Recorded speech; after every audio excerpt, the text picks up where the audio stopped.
Hello साथीहरू, नमस्ते। सबैजना सन्चै हुनुहुन्छ? म पनि सन्चै छु। ल है साथीहरू, आज म चाहिँ हाम्रो नेपाली परिकार चुकाउने बनाउन गइरहेको छु।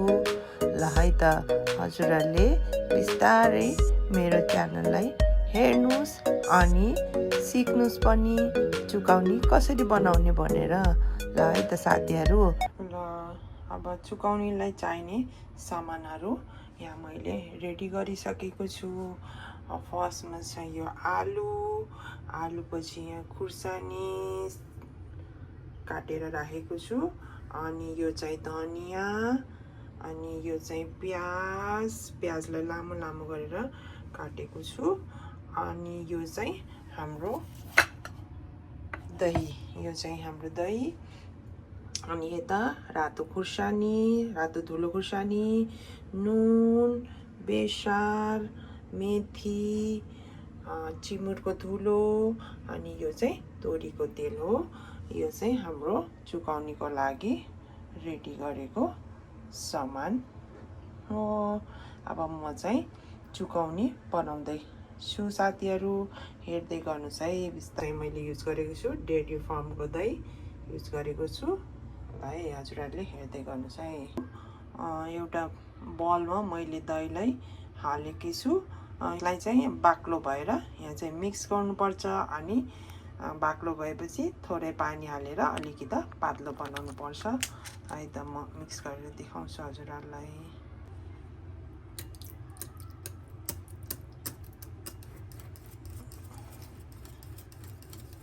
यो चाहिँ अलि बाक्लो दही भएर यहाँ चाहिँ अहिले अलिकति बाक्लो छ यो दही। यसमा चाहिँ थोरै पानी हालेर मिक्स गरेर अलिकति पातलो बनाउन सकिन्छ हामीले। अब आफूलाई कतिको खान मन लाग्छ यो चाहिँ दहीलाई यसरी मजाले मसिनो गरेर फेट्ने। यो चाहिँ यसरी फेट्यो। अनि यो चाहिँ अलि बाक्लो भएको छ, यसमा थोरै पानी एड गर्ने। ल साथीहरू, अलिकति मैले चाहिँ यहाँ पानी एड गरिदिएँ। एड गरेपछि यसलाई अलिअलि मिक्स गरिदिनु।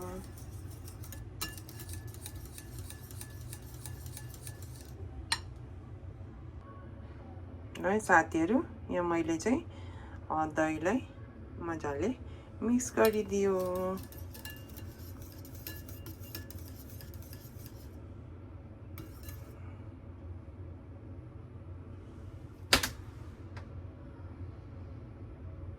ल साथीहरू, मैले एउटा बल लियो। बलमा चाहिँ यो दहीलाई यहाँ राखिदिन्छु।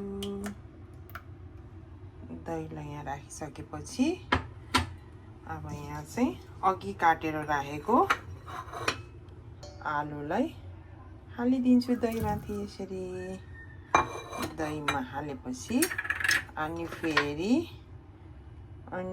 यहाँ फेरि मैले चप गरेर राखेको प्याजलाई पनि हालिदिन्छु।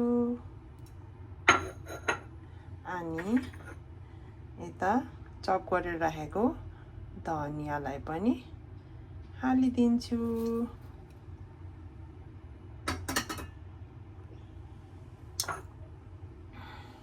अनि काटेर राखेको खुर्सानीलाई पनि यहाँ हालिदिन्छु।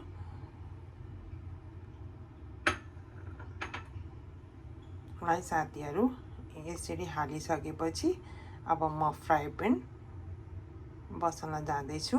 यसलाई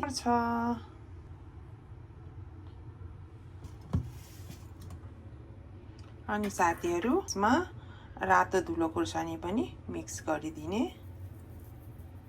रातो धुलो खुर्सानी मिक्स गरिदिने। अनि साथीहरू, यसमा टिमुरको धुलो पनि मिक्स गरिदिने। यहाँ टिमुरको धुलोलाई पनि हालिदिने। अब साथीहरू, यहाँ मैले प्यान बसालेको छु। यसलाई झान्नको लागि यसमा अघि तेललाई हाल्ने। यो चाहिँ मैले तोरीको तेल लिएको छु। तोरीको तेलले स्वादलाई बढाउँछ, त्यसैले तोरीको तेल लिएको छु। अनि तेल तातिसकेपछि हामीले यहाँ मेथीलाई हाल्छौँ। साथीहरू तेल तातिसक्यो। अब यसमा चाहिँ मैले मेथीलाई हाल्छु, मेथी पुराउँछु। तेल तातिसकेको छ। मेथी हालेपछि आगोलाई सानो गरिदिने।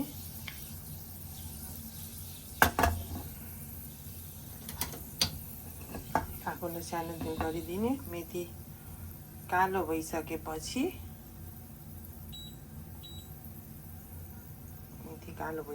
यसमा चाहिँ बेसारलाई एड गरिदिने। बेसार डढ्न नि सक्छ, त्यही भएर आगो चाहिँ मारिदिने। आगो मारेपछि तेललाई यसो गर्ने अनि त्यसपछि हामीले यता यसरी यहाँ चाहिँ चिकनलाई छानिदिने। हामीले बनाएर राखेको चुकौनीलाई छानिदिने अनि स्वाद अनुसार नुन पनि हाल्ने।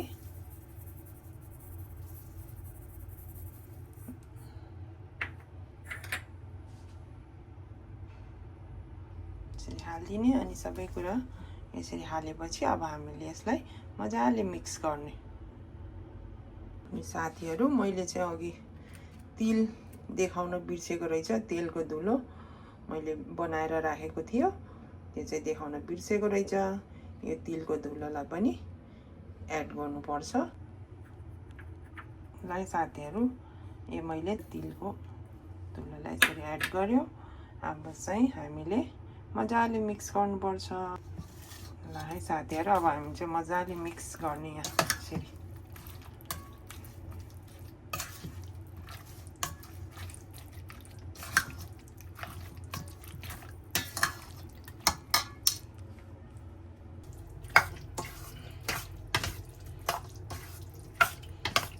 साथीहरू चुकौनीलाई मजाले यसरी मिक्स गरिदिने हामीले।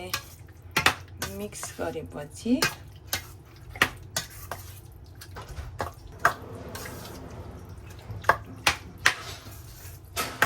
यसरी हामीले चाहिँ मजाले यसरी मिक्स गरिदिने है त साथीहरू। मेरो चुकौनी रेडी भयो। चुकौनी रेडी भयो। यसलाई भन्छ चुकौनी। चुकौनी रेडी भयो। अब चाहिँ म अर्को भाँडोमा सर्भ गर्छु। ल है साथीहरू, चुकौनी रेडी भयो। अब हजुरहरूले रोटी, भात अनि त्यसै पनि खान सक्नुहुन्छ चुकौनीलाई।